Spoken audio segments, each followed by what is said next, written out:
Hello, I'm Monica Bhandari and I'm the author of the Taxation Principles and Policy course on the LLM. I'm going to explain a little bit about the module in this video to introduce you to the subject. I want to begin though by explaining why I think that tax law is such a fundamental part of your legal education. I've been involved in tax law education at LLB and LLM level for a number of years, and I've seen the benefits of studying this area for students, for those who are already in practice, those who go into practice, and also those who don't remain in the legal profession. Tax law pervades much of society. It's the founding element of the legal and political system, and without it, most societies can't exist. The study of tax law is essential for many reasons. First, and quite importantly, at some point you will all pay tax. In fact, many of you have probably already paid tax in some form or another, be it VAT on products that you've purchased or income tax on employment income. Aside from the personal benefits of knowing about the tax system, it's crucial that you understand the area if you're going to enter any element of the legal profession.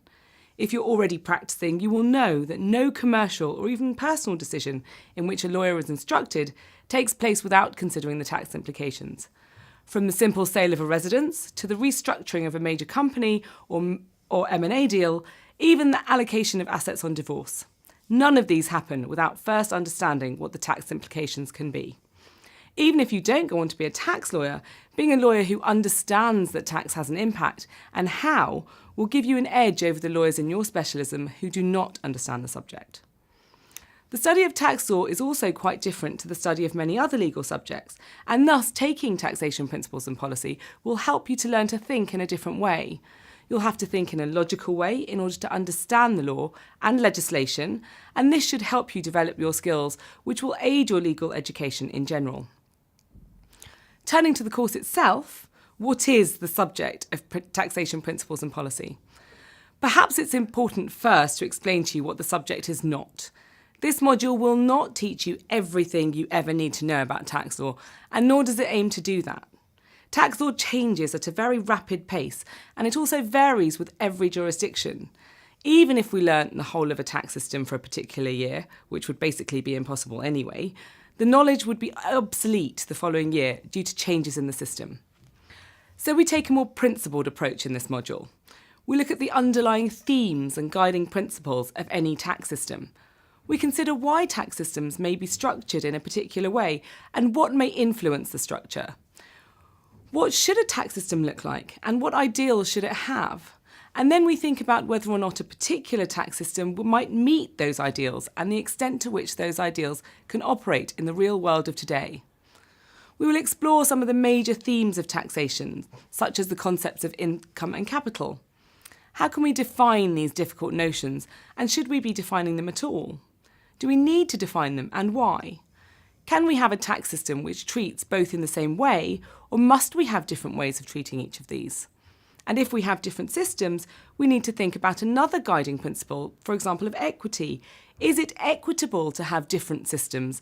And what is the impact of an inequitable system?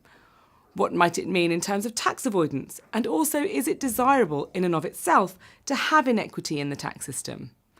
In exploring these questions, we begin to unpick the difficult issues which any tax system has to deal with.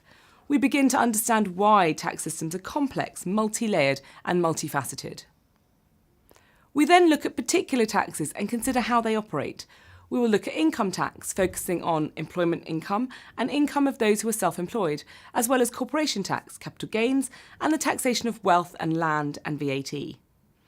We consider how the taxes work in themselves, and then also consider how they work bearing in mind what we've learnt about the ideals and goals of the tax system.